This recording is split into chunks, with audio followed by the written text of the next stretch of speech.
Mike Tyson believes that all the top fighters in boxing are on performance-enhancing drugs. He came out and said this in an interview, I believe it was with On the Ropes Radio. I'll leave a link in the description below so you can go read the article or listen to the radio interview itself, where Mike comes out and says this. Now, Tyson is obviously extremely experienced in the boxing world, being a former world champion, being in the professional boxing game since the age of 18, being groomed as an amateur by a professional boxing team. He knows exactly what goes on behind the scenes in boxing. He knows the politics of boxing. He knows what goes on in gyms. He hears all the rumors. Tyson himself has just started out as a promoter.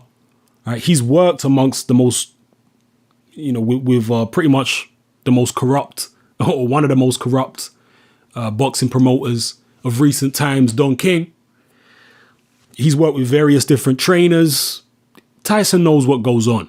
So for him to come out and say that he believes most of the top fighters are on performance-enhancing drugs is not something you can just dismiss offhand.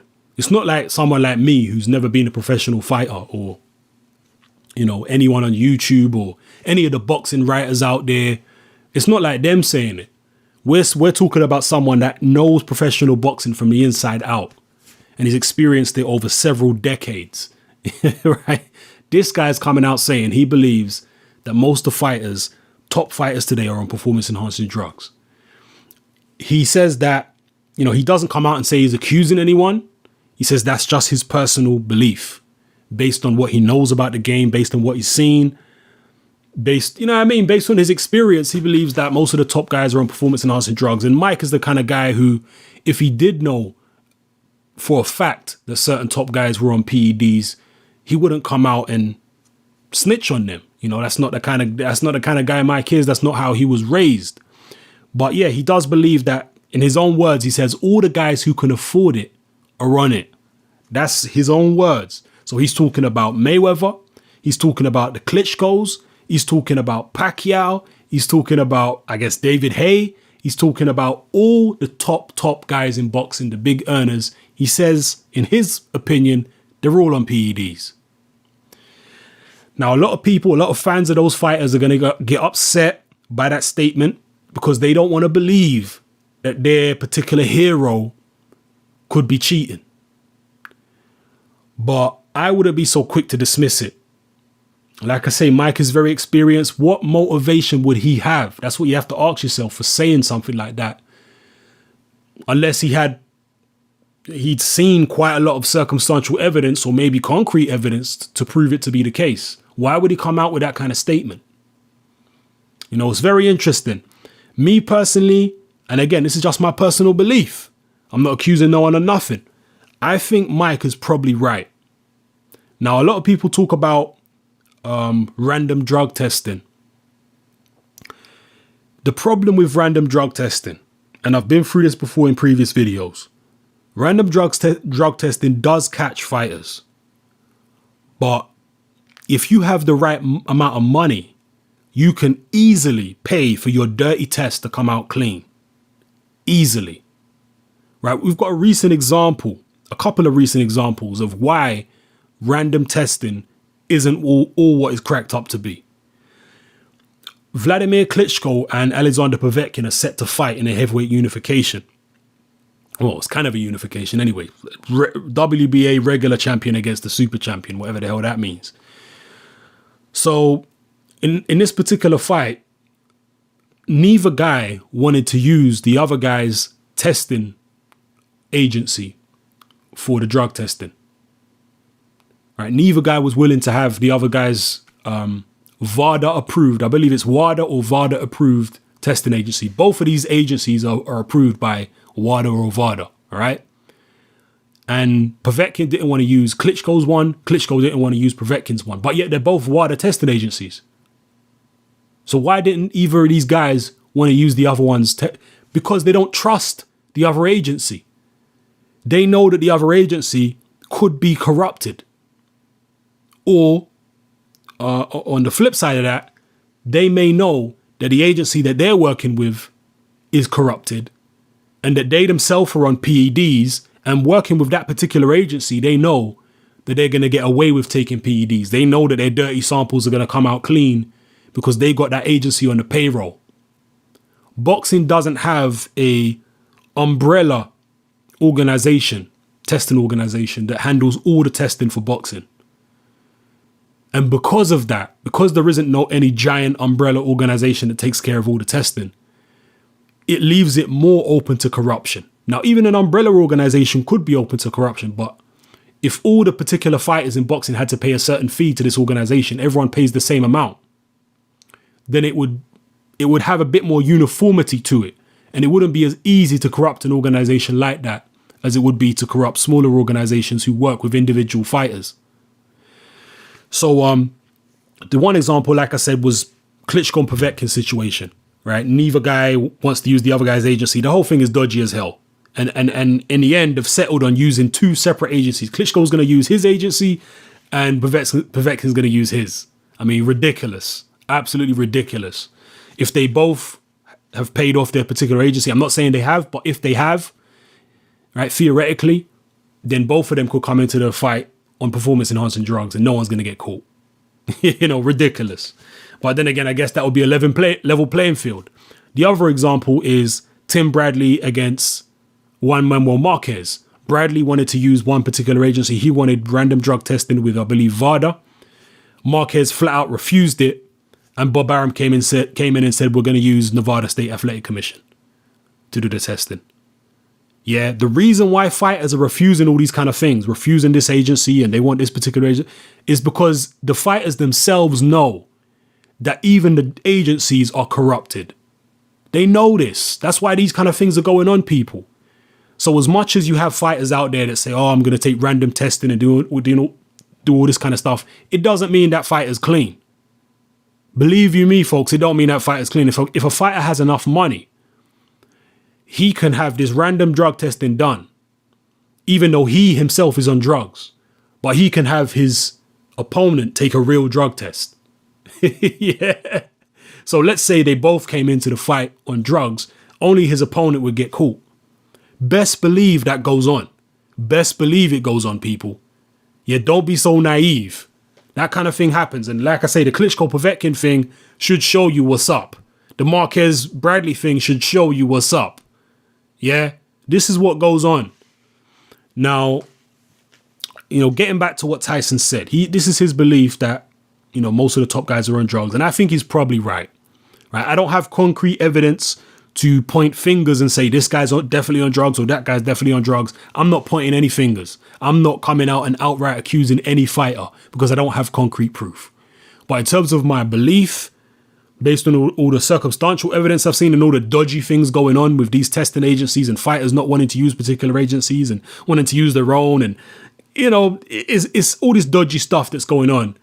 Plus all the money involved in boxing and the previous history in boxing of P.E.D. use. I personally believe that Mike is probably right. And most of the top fighters, if not all of them, are on performance enhancing drugs. I mean, we're seeing guys now, fighting well on into their 30s, right? Several fighters in boxing today, well on into their late 30s and looking almost as good as they did in their late 20s. 20 years ago, that was completely unheard of. Now, some people could say, oh, well, nutrition is better nowadays and stuff like that. People are living longer, so the athlete's life cycle is getting longer. I don't necessarily buy that. Right? I think things like reflexes and all these kind of things, you got fighters nowadays who have reflexes the same at, 38, 39, 37, 38, 39 as they had when they was in their 20s. I mean, you might be able to keep the body fat off using a better diet when you get older, but reflexes are going to slow down naturally, man. I'm not convinced by that. I think there's so much evidence to suggest that PED use in boxing is just rampant, just totally rampant, especially at the highest levels where guys can afford to have their dirty tests made clean. Yeah, I think it's just rampant. And like I keep saying, I think Mike is probably right. But on the flip side of that, and this is where this video is going to get even more controversial. I'm going to upset even more people. But I don't base my opinions on fantasy. I base my opinions on, my opinions are grounded in some kind of truth. Whether or not you can handle that truth or not, that's up to you. You need to take a look in the mirror and, ask yourself why you're such a blind and moronic fanboy if the things I'm saying make you upset. Yeah, that's your problem, not mine. I just speak the truth. You understand? If the truth hurts you, that's an issue you need to take up with yourself.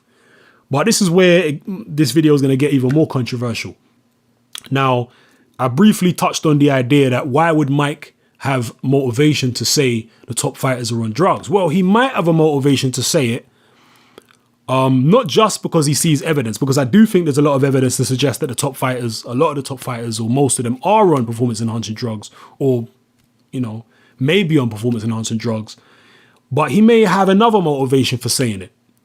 And the other motivation for saying it could be that Mike Tyson himself, during his career, also took performance enhancing drugs.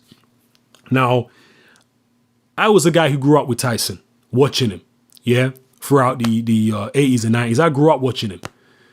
And I thought for a long time that it was quite possible that Tyson was on PEDs.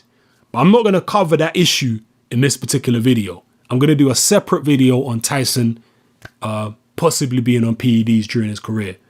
And like I said, everything I say about Tyson in that video is grounded in facts. It's based on facts. I was around during the time period. I was an absolute insane boxing fanatic back then, right? Right now, I still love boxing, but my fanaticism for boxing is not like it was back then.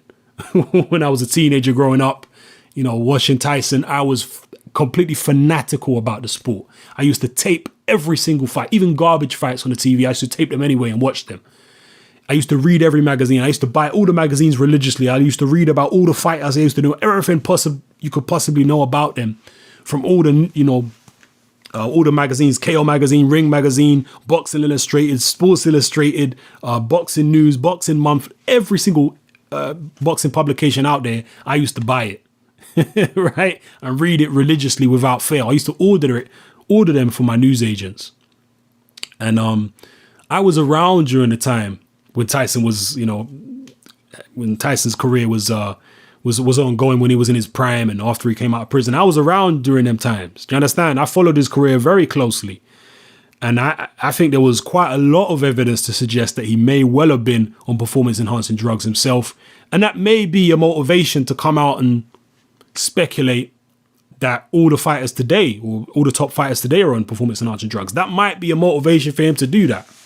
That might provide a motive, because maybe he doesn't just want to feel guilty that he was taking them, but he wants to make out that everyone else is also taking them. That might be an extra added motivation. Although I do believe that, like I said, he probably does have inside knowledge, and he probably, in my opinion, may well be right about how widespread PEDs are at the top level of the sport. But like I say, I'm going to do a separate video on Mike Tyson possibly taking PEDs during his career. Me personally, if I had to guess, I'd probably say Tyson was or did take PEDs at least a few times in his career. But again, I'm gonna address that in a separate video. I know Tyson fans are the most fanatical fans in boxing, more fanatical than Floyd fans, Pacquiao fans, Canelo fans. Tyson fans to this day are the most committed, obsessed and fanatical fans in boxing, right? That's just, I've had to deal with these guys so often, and I was a Tyson fan growing up. Yeah. But as I've grown older and grown out of